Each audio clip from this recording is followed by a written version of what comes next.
Praise the lord. అలసిన వానికి ఊరడించు మాటలు సోదరు భక్త్ సింగ్ గారి యొక్క పరిచర్య నుండి అనుదిన ధ్యానములు. జూలై 17వ తారీఖు. ఆయన పరిపూర్ణతలో నుండి మనమందరము కృప వెంబడి కృప పొందితిమి. యోహాను సువార్త 1వ అధ్యాయం 16వ వచనం. యేసుక్రీస్తు ప్రభువే మనకందరికీ ఆయన కృప అనుగ్రహించి అధికముగా బోధించవలెను. కృపను సత్యమును తీసుకుని వచ్చటకే ఆయన ఈ లోకమునకు వచ్చెను. ఆ వాక్యము శరీరధారి అయి కృపాసత్య సంపూర్ణుడిగా మన మధ్య నివసించెను. తండ్రి వలన కలిగిన అద్వితీయ కుమారుని మహిమ వలె మనము ఆయన మహిమను కనుగొంటిమి.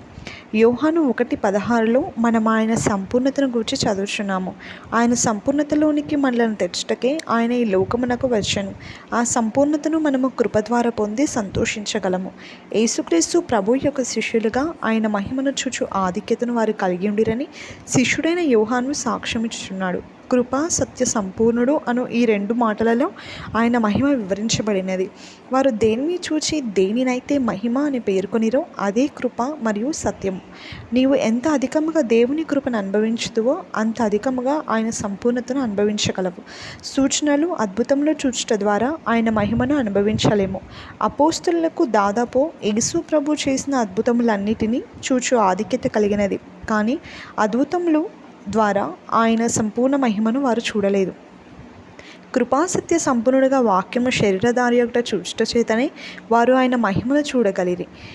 దేవుని కృపను అనుభవించటే మనం ఆయన మహిమను చూచుటకు సహాయపడును. అపోస్తలుడైన పౌలు దేవుని కృపను గురించి అధికంగా తెలియజేసెను. దేవుని కృప లేకుండా ఆయనతో మాట్లాడలేడు, బోధించలేడు.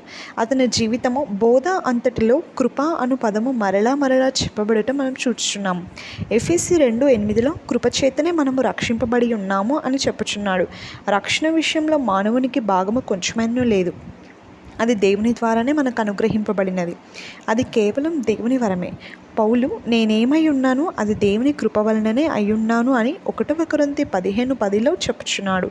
ఇతరులు అతని విద్య, నాగరికత, తదితర అర్హతలను బట్టి అతడు గొప్ప అపోస్తలుడు అని చెప్పవచ్చును. పౌలైతే తానేమై ఉన్నాడో అది కేవలం దేవుని కృప వలనే అని మిక్కిలి స్పష్టంగా చెప్పుచున్నాడు.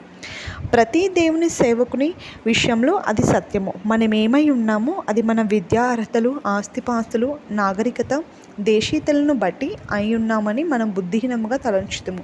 మన లోపములను మనం గ్రహించినలా మనం ఏమీ కాము అని తెలుసుకుందాము.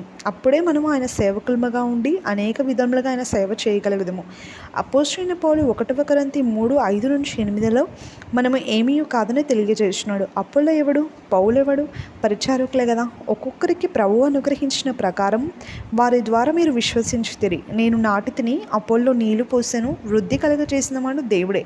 కాబట్టి వృద్ధి కలుగజేయు దేవునిలోనే కానీ నాటువాడిలోనైనను నీళ్లు పోయువాడిలోనైనను ఏమీ లేదు. నాటువాడును నీళ్లు పోయేవాడును ఒకడే.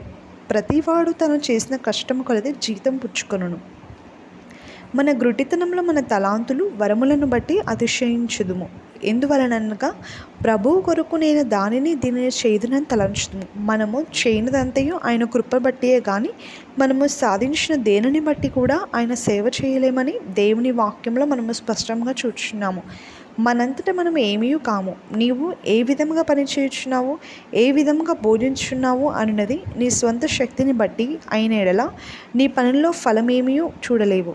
అందువలననే పౌలు తన మట్టుకు తాను ఏమీ కాదని చెప్పుచున్నాడు. అతడు రాసిన ప్రతి పత్రికలో కృపతో ఆరంభమై కృపతో ముగియును. అనగా అతడు దేవుని మనకు తెలియకోరిన ముఖ్యమైన వర్తమానం ఏమనగా దేవుని కృప.